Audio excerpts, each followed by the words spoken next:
एक रामाच्या मानाचा एक बाणाचा ताना सर्जाची नाम सोडी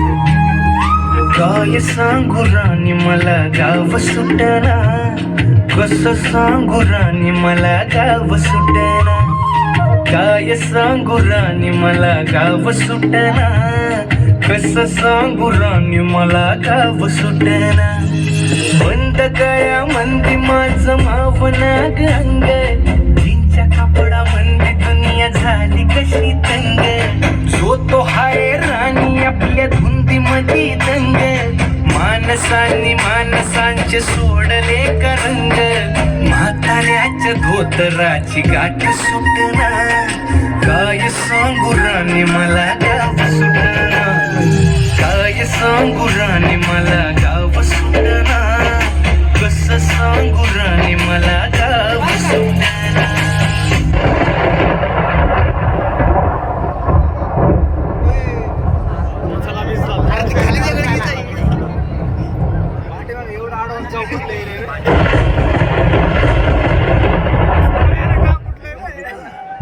आता लागवडीनंतर नुकताच झालेल्या पावसामुळे शेतकऱ्याचे मन हे बहरून आलेले आहे. काळी माती निळ पाणी हिरव शिवार ताजा ताजा माळव्याचा होईला या भार ज्वानीच्या या मळामंदी पिरतीच पाणी बघायला कवटिक आलं नाही कुणी मळ्याला या मळेवाली भेटलीच नाही. आता पाऊस तर पडला पण तो पाऊस काही गरजेपेक्षा जास्तच पडला. याच्याच काळजीमुळे शेतकऱ्याची रात्रीची झोपही हरवली आहे. आता पावसानंतरचा हा दुसरा दिवस जेव्हा शेतकरी शेतात येऊन बघतो तर त्याच्या पिकाचं नुकसान झालेलं दिसतं त्याला.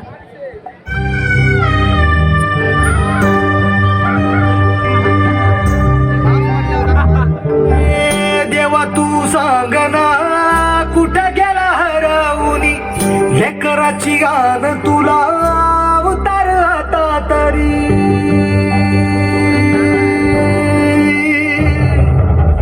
देवा तू सांगना कुठं गेला हरवूनी लेकराची गान तुला उतार आता तरी. आता पिकाचं नुकसान झाल्यामुळं पीक पंचनामा करणारे लोक शेतकऱ्याकडे येतात पण त्याच्या पिकाचं खूप कमी मोबदला त्याला देऊन जातात.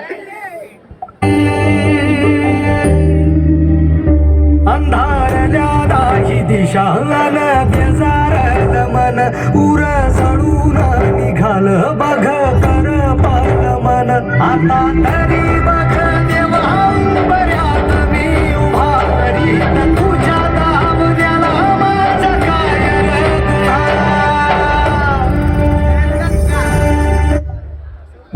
आता जेवढे पैसे नुकसान भरपाईमधून शेतकऱ्याला भेटते ते सगळे पैसे सावकार त्यांच्याकडून हडपून घेऊन जातो.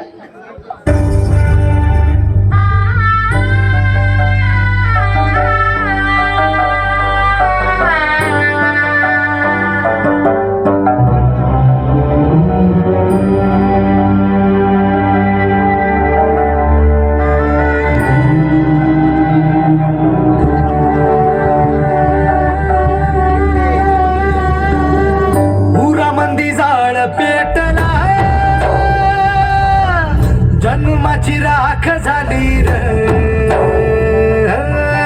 इसकटलेली दिशा ही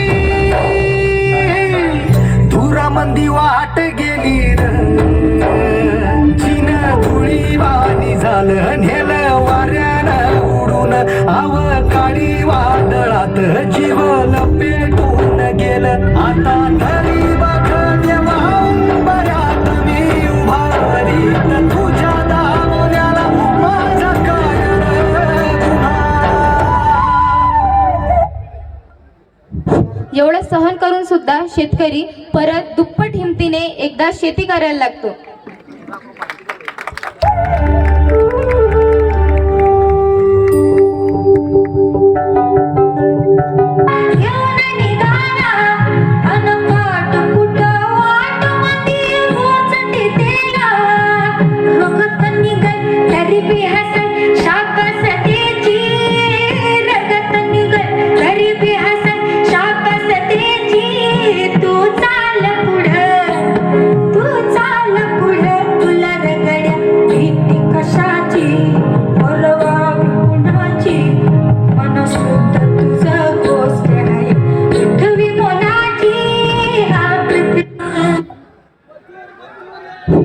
अति अवकाळी पाऊस आणि कोरडा दुष्काळ याच्यामुळं शेतकरी हे खूप त्रासलेले आहे. पावसाची अपेक्षा करत आहे पण पाऊस पडत नाहीये.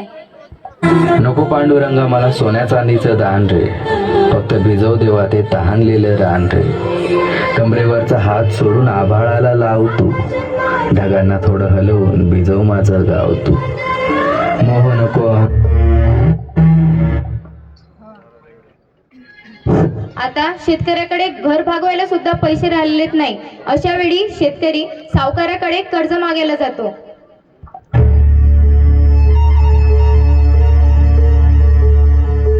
तुझ्या पायरीशी कुणी सान थोर नाही, साध सुन्या काळजाची तुझ्या कानी जाई.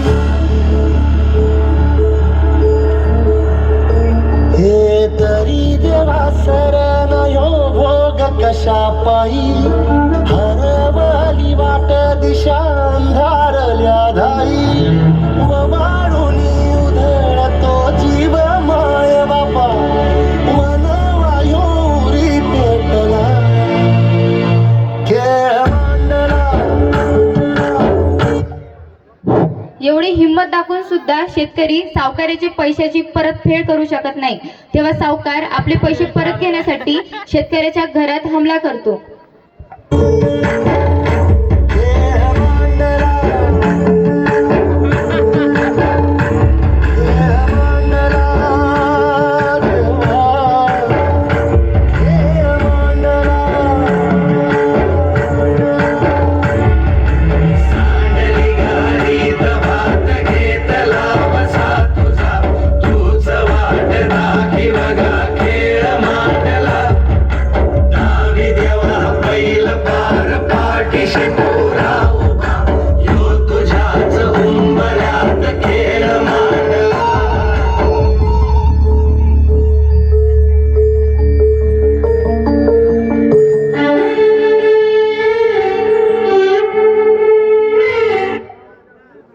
शेतकरी एवढे दुःख सहन नाही करू शकत. त्याच्यामुळे शेवटी तो हार मानून आत्महत्या करतो.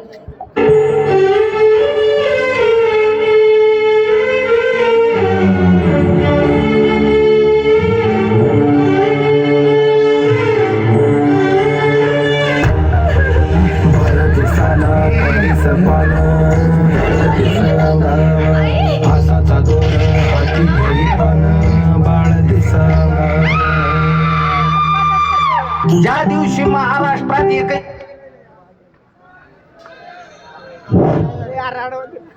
एवढं झाल्यानंतरही सरपंच शेतकऱ्याला सांत्वना देतो की तुम्ही काळजी करू नका, हे सरकार तुमचंच आहे. तेव्हा शेतकरी त्यांना उत्तर देतो की काही शेतकरी आत्महत्या करणार नाही ना. त्या दिवशी म्हणा हे शेतकऱ्याचं सरकार.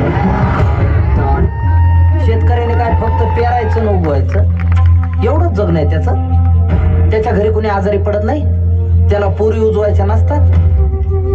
दरवर्षी 5-50 हजार रुपये मातीत टाकून दाखवा. पाऊस येईल का, बियाणं चांगलं मिळेल का, पीक चांगलं येईल का, भाव चांगला राहील का, काही माहित नसतं. आणि असं असताना हजारोचं खत आणि बियाणं मातीत टाकून आयुष्याचा जुगार खेळणं जमल तुम्हाला मॅडम? आमच्या कापसाचा भाव ठरवतो तो.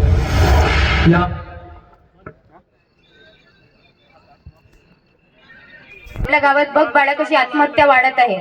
मग ती सांगते बाबा तुम्ही काळजी करू नका, मी आहे ना, मी PhD केलेली आहे सॉइल सायन्स मध्ये, तुम्ही काळजी करू नका. माझ्या शिक्षणाचं काही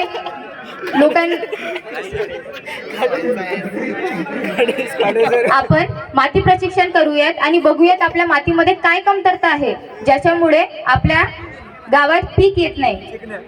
मातीच्या काळजात बळीराजा राहतो, जखमांनी माखतो नाच वाद नाचो. या घरणीच्या हातावर जीव ठेवला, रक्ताचा खांब हुकवानी पाठामध्ये वाहतो. या मातीच्या काळजात बळीराजा राहतो, जखमांनी माखतो नाच वाद नाचो. या घरणीच्या हातावर जीव ठेवला, रक्ताचा खांब.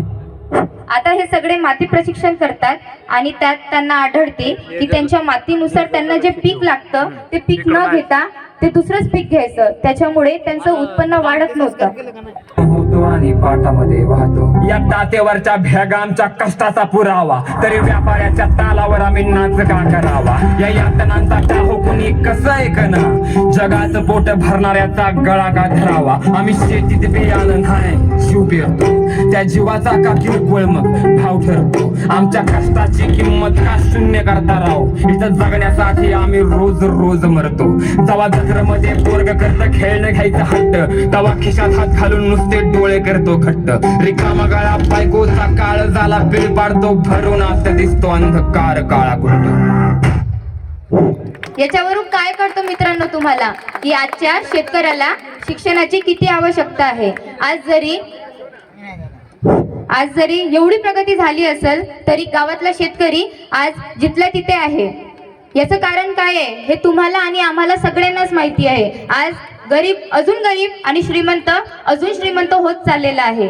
जर आपल्याला खरोखर शेतकऱ्याची मदत करायची असेल तर आपल्याला आधुनिक तंत्रज्ञानाशी त्यांची जोड करून द्यायची आहे. धन्यवाद.